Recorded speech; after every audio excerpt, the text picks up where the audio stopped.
So oftentimes people, am I supposed to be looking at you guys or You, them? No. you do whatever You do whatever makes you you feel wanna comfortable. Okay. And say your name. Okay.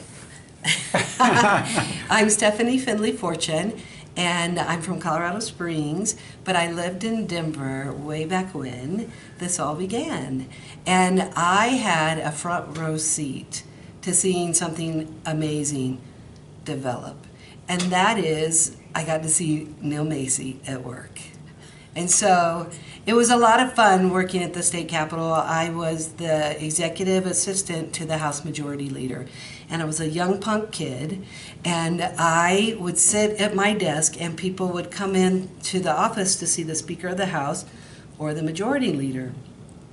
Neil was one of those people. So he'd come in, he'd sit down by my desk, and he would talk about the projects he was working on and all the great things he was doing. And then one day he came in and he said, I need to meet with Chris Paulson, who was my boss at the time.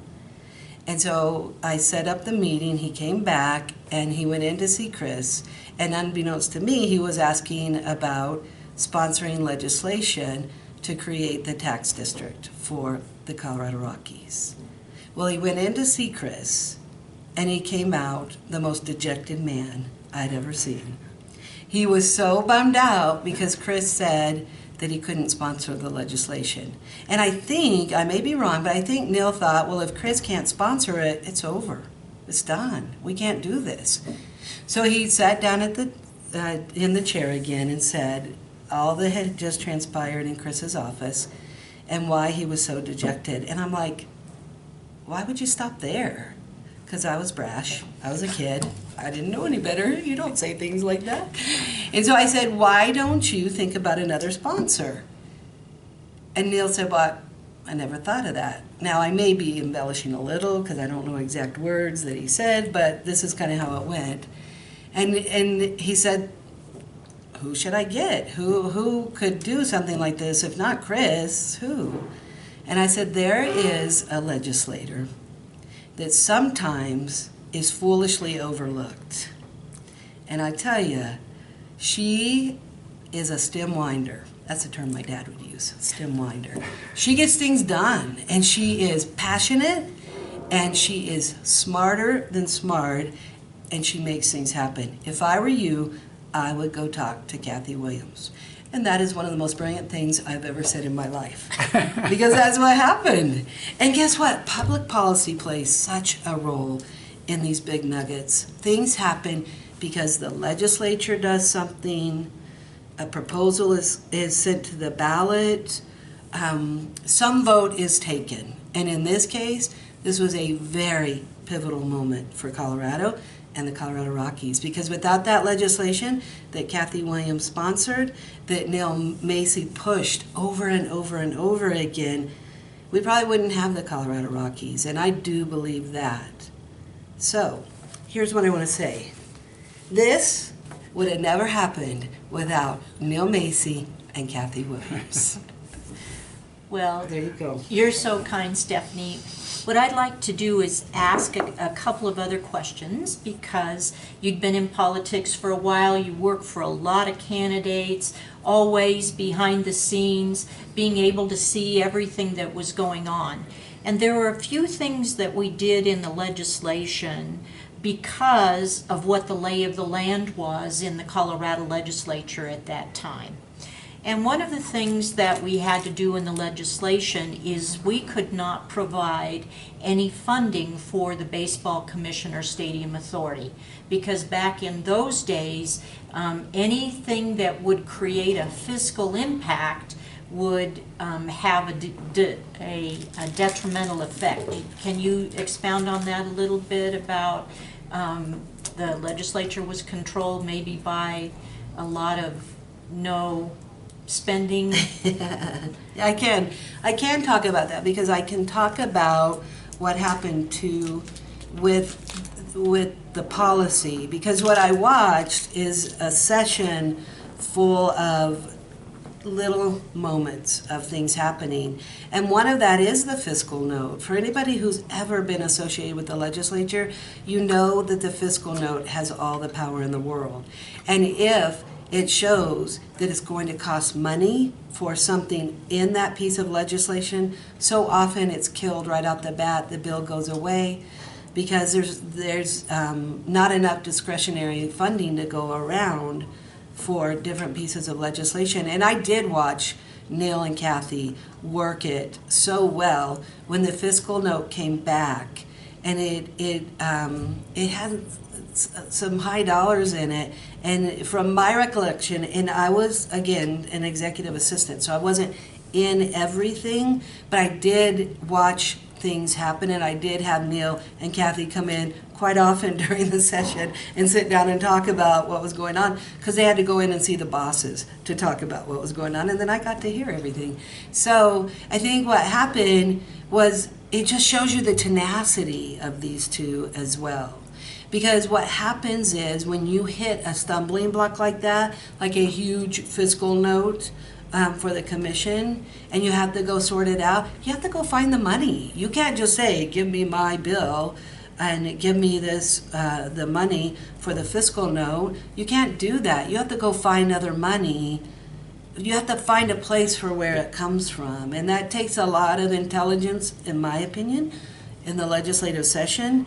And about the legislature, it takes a lot of finesse, because often there are legislators who don't believe in taxpayer dollars going towards something like a baseball commission or a baseball stadium. So you have to convince them to vote for that piece of legislation so that it can get through and it can have its impact. You know, I think also in your position, you had the opportunity, because I'm sure lobbyists came in and out of that office on a really frequent basis. And from what I can see, I guess, as a legislator and not being in your position, seeing what was coming through your office, that a lot of issues, if they don't have a big corporate backing or a big corporate lobbyist behind it, struggle a little bit more than maybe some other bills might. And there didn't seem to be, at least, a big corporate backing behind this particular bill. This was a citizen in Neil Macy having a vision of what needed to be done. Was that your recollection or your remembrance of? No doubt, because it is interesting to see the process, and every piece of legislation has to have a champion. It just has to. And obviously, a legislator is sponsoring the bill, but it doesn't always mean the legislator buys into it very much. Sometimes there's a lot of heart into sponsorship, and sometimes somebody's doing something just to pacify somebody, or because it seems okay to do, but they really don't have the stomach for it. They don't have the passion around it. And then there are lobbyists who are hired by different entities, and they do help work the votes and get the approvals and things like that, and get the committee assignment. I didn't see a lot of that because I think there was skepticism. I think people thought this really wasn't going to go. They're like, this is a conservative legislature. It's got to be a vote of the people. Well, we don't necessarily want the people to vote. That's the kind of thing that I heard when I sat there. And I did have the catbird seat in all this, because I got to sit there in the middle of everything and see what was going on. And so Neil and Kathy would come and they'd say, what do we do about this? And how do we work this out? And what about this? Neil was the champion, and Kathy was the heart and passion. And I don't think a lot of people know that.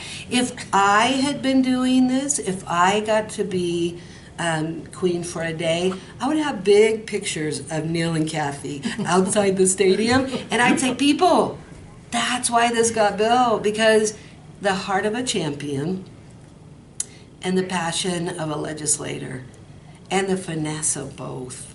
That's why this got done. So it seems like to me, at least that it's been a long time ago, but that the staff always had the speakers on to listen to the floor debate on that would go on a daily basis. Do you remember anything in particular from any of the floor debate on this particular bill? what I remembered about this bill is that a lot of people, now it seems like, well, of course we have a stadium, of course we have the Colorado Rockies, why wouldn't we? Well, that's hindsight, because during the floor debate, oh my gosh, I don't remember specifics, and I'd have to go back and look at who argued against it. I bet I could guess, because there were legislators who had a heart for keeping taxpayer dollars towards very basic government programs and not go beyond that. Certainly not think about this wild idea of a baseball stadium. Who does that? That hadn't really been on anybody's radar. And it is fun to think about Neil coming in the office and just this one-man show, really pushing hard and pushing hard. And I know there were a lot of other people who loved baseball and who were part. I learned this at the last gathering we had about who's doing what and stuff, or who did what during that time. But Neil really was a one-man band. He would come in and he had his briefcase, his little, I do remember that for some reason, and just kind of schlep in and say, this is what I want to get done. But I am certain if you went back and listened to the tapes, which you could do because they're there, it's historical, it's archived, I bet you could find out who the ones who argued against it. And I'm going to guess if you ask them 10 years later, 20 years later, they were the best champions of all of the Colorado Rockies. Because success has many fathers and mothers, and failure is an orphan. And for a time, I thought Neil might be the only father of this idea, but that all changed when it all came together. Well, I think you're exactly right, Stephanie. I remember one of my best friends, Bill Owens, who ultimately became governor, a very anti-tax kind of individual, loved baseball. He had complete sets of baseball cards for almost every year for, I think, the previous 20 years. But his principles on not wanting a new tax had him debate against the bill. And he didn't miss an opening day as governor or as the legislature. And I don't blame him. I'm not saying that's a bad thing. I'm saying people have different philosophies about who should pay for what. And so if it's government paying, if it's the churches paying, if it's families paying, people have different ideas and values, core values about who pays. And so I'm not surprised to hear that it would be former Governor Bill Owens, but he had a very core belief system. Right, and we had a Republican majority at that time, and we had a lot of folks who had that philosophy that they loved baseball, but others could pay for it. Right. Like private investors. Exactly. And that we should. We were in the economic downturn big time at that point. At that time. Yeah, so you kind of have to think about the sanity of a man who comes in wanting to build a big stadium during the downturn.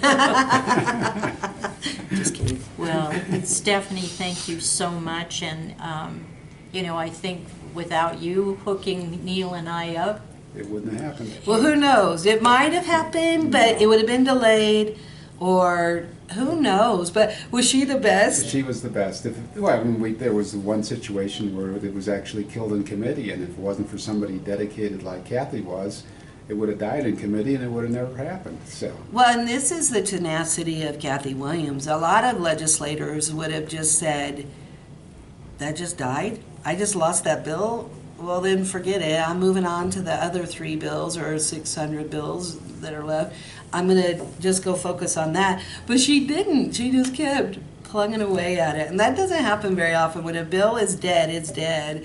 And the fact that she resurrected it through her finesse and her smarts, that's fun. I love it.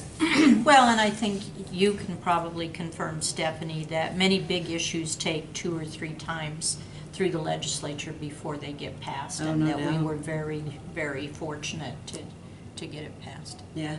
So I just hope you do. We thank you. Well, I hope you're so proud of the role that you played. I do, and I'll be mad if you don't put this on there. Thank you very much. Yes, Stephanie. Thank you. Thanks. That's fun.